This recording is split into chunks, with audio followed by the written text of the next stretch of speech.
Hello from the beautiful Southern California coastline, beautiful people. It's Thursday, so happy Friday Eve. I'm Coy Wire. This is CNN 10. We journey all over the world bringing you the best 10 minutes in news. We're still here working on a story about a surfer inspiring people all over the world. That story soon to come. We start today, though, by recalling 2 summers ago in the nation of Afghanistan, where the Taliban, a radical Islamist group that had previously ruled Afghanistan in the 1990s, took back power. This happened after the United States controversially completed its withdrawal of troops in the region. The Taliban initially presented itself as a more moderate version than that which ruled previously. However, after their takeover, life became very difficult, especially for women and girls living in the country, and they lost rights that were previously guaranteed to them.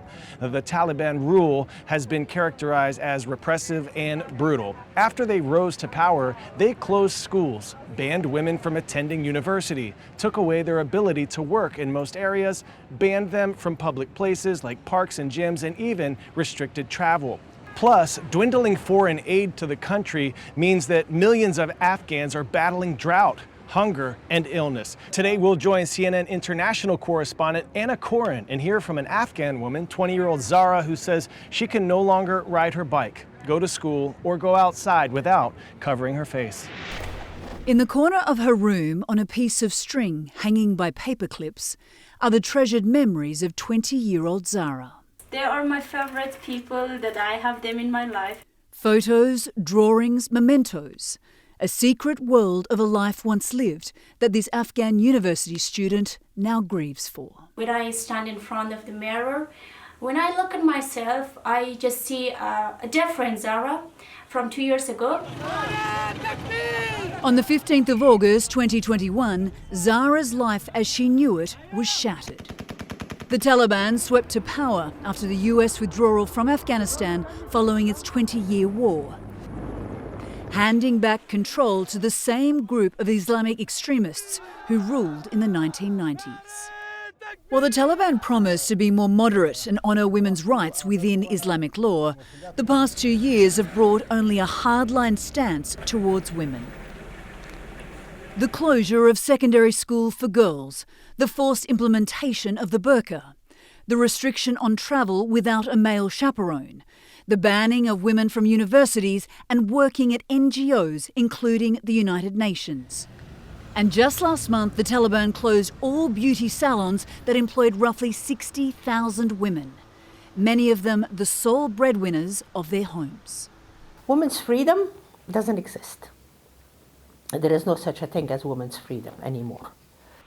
Women's rights activist Mahbouba Siraj, who stayed in Kabul while more than 1 million Afghans fled, says the Taliban government is erasing women from society. Even the rights that we had in Islam, even the rights that we had in Sharia, we are losing all of that. So if it is not annihilation, what is it then? For Zahra, an aspiring designer, it's very clear what the Taliban demands of her. Just to stay at home, get married, you have to give birth to children, that's it. And this is your life. This is what women made for. While the international community repudiates the Taliban's treatment of women and girls, the Taliban is refusing to listen, saying it will not be pressured. Afghanistan was freed from occupation. Afghans were able to regain their country, freedom, government, and will. The only way to solve the problem is understanding and dialogue. Pressure and force are not logical. But human rights activists fear international condemnation is waning and that the Taliban, desperate for international recognition, is gradually being normalised. 10-second trivia. Ulaanbaatar is the capital of what country? Thailand, Somalia, Mongolia, or Bangladesh?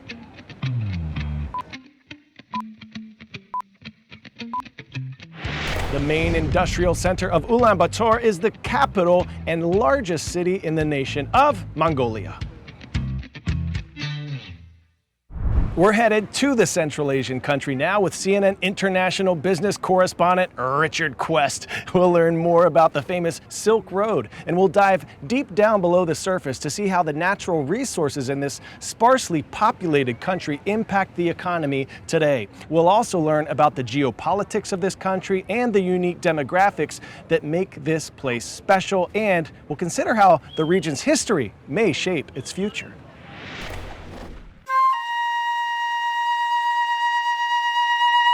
Plains without end, towering dunes of the desert. Once I see the Mongolian steppe firsthand, I understand why they call this the land of the eternal blue sky. This is the most sparsely populated sovereign country in the world. Once home to one of the largest empires in the history of humanity. At its height, the Mongol Empire stretched from the Pacific Ocean to the Persian Gulf. There's a giant statue of Genghis Khan that looks over the main square here. Now, the empire that he put together, not only was it one of the largest ever, it was also done in record time. It took him 25 years to put together an empire the size of which it took the Romans 400 years to do. The trading route known as the Silk Road started around this time, and it continues to influence the global economy today. Mongolia's immense mineral wealth, an underground bounty of copper and gold, it's luring in foreign investors. Nearly a mile underground at Rio's mine in the Gobi Desert. And in some ways it's quite difficult to connect this basic mining operation with the energy transition until you realize this is what it's all about. This is the original ore. It has copper, gold and silver within it, but it is the copper that today is the most valuable commodity, because it is the copper that everybody wants. Geopolitics proves a delicate tightrope for this small democracy. It's sandwiched between Russia and China, and it's also trying to entice investment from Western allies. And last year, a corruption scandal over coal exports led to mass protests across the capital, Ulaanbaatar. Inflation, the bogeyman of economies globally, is more than 10%. And yet, underneath it all, there are resources of minerals and humanity that promise such a great future. The old and the new. Mongolia truly is a place of opportunity, not only because of the resources underground, the metals, the ores and the like, but also because of the human capital that is here. 2/3 of the population are under 30. So with the right policies on education, investment and future direction, and provided they manage to convince them not to leave the country, but to stay here and invest in Mongolia, it's all there for the future.